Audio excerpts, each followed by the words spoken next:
akhyaarey ku soo dhawaada waa maanta oo bisha ay tahay 5 bisha Febraayo 2022 qodobanaheena maanta waxaan ku soo qaadan doonaa dhowr qodob oo isi saaran qodobada waxaan ugu horeysiinaynaa ninka la yiraahdo hogaamiyaha ninka la baxay Cabdiraxmaan Cabdishakuur oo socdaal qarsoodiga ku tagay magaalada Boosaaso haddaba muxuu socdaalkaas salka ku hayaa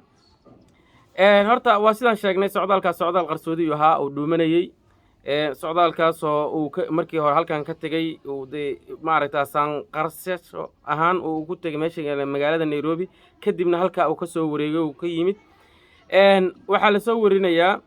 wuxuu u dhuumanayay siciidan iyo halka ay joogay inuu maaragtaa ay socon waayeen heshiisyadii ay galeenna maaragtaa inta badan la isku fahmi waayay heshiisyadaas ay ka mid ahaayeen in adwaa la ku runyahay siciidan iyo Cabdiraxmaan Cabdishakuur ay xulafo noqdaan siyaasadeed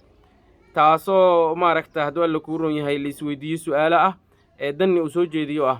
hadii aan saaxiibo aan noqona siyaasadeed maxaad wadataa hon isku darsanaa anagoo og su'aashaas markii la weydiiyay Cabdiraxmaan Cabdishakuur wuxuu ku jawaabi waayo ah waxa la weydiinaya lacag ma ahayne waxay tahay adwaa la ku runyahay xildhibaano oo asaga u soo baxay ama saaxiibadiisa ama uu ku tashan karo tiro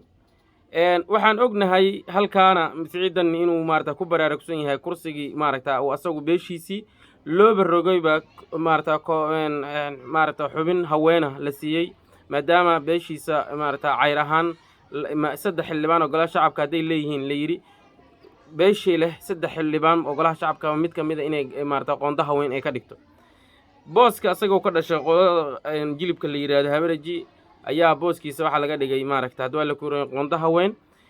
nin aan ku ogeyn booskiisii lagana dhigay qoonda haween nin kale wuxuu ku darsan karaa ayaa ma jirinba dabcan heshiisyadaas uu Cabdiraxmaan Cabdishakuur halka ku tagay halka ayay maaragtaa ku soo afjarmeen waana maaragtaa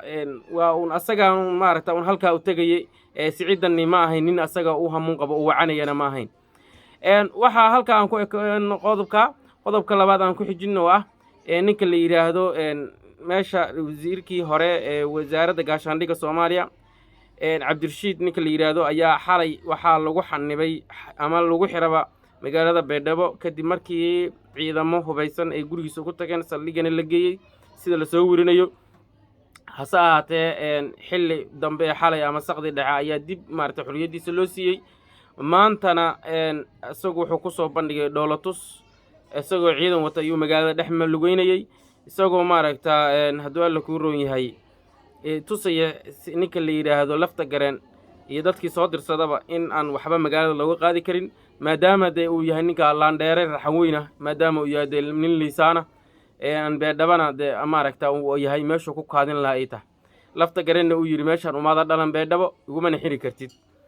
asaate lafta gareen wax nin weysa u dhoorantaa maaha kursiga ku fadhiyana waa kursi dhiig leh waa og yahay isaga naftirkiisa Cabdirashiid ninkaas inuu soo aabayeelayn ama xaarada Etoobiyaankiina u joogaan hase ahaatee maanta wuxuu soo bandhigay ciidamo maaragtaa beeshiisa liisaan oo dhan ayaa isku soo baxday waxay qoryahaysatay magaaladii la soo gashay iyadoo maaragtaa dowlatus xoogan asagoo sameynaya oo maaragtaa ku dhaga hadlaya meesha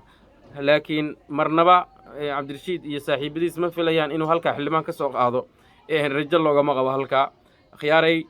kilibkeenan waa halkan ayaan ku soo koobaynaa fadlan sii share gareeya asxaabtiina u sii gudbiya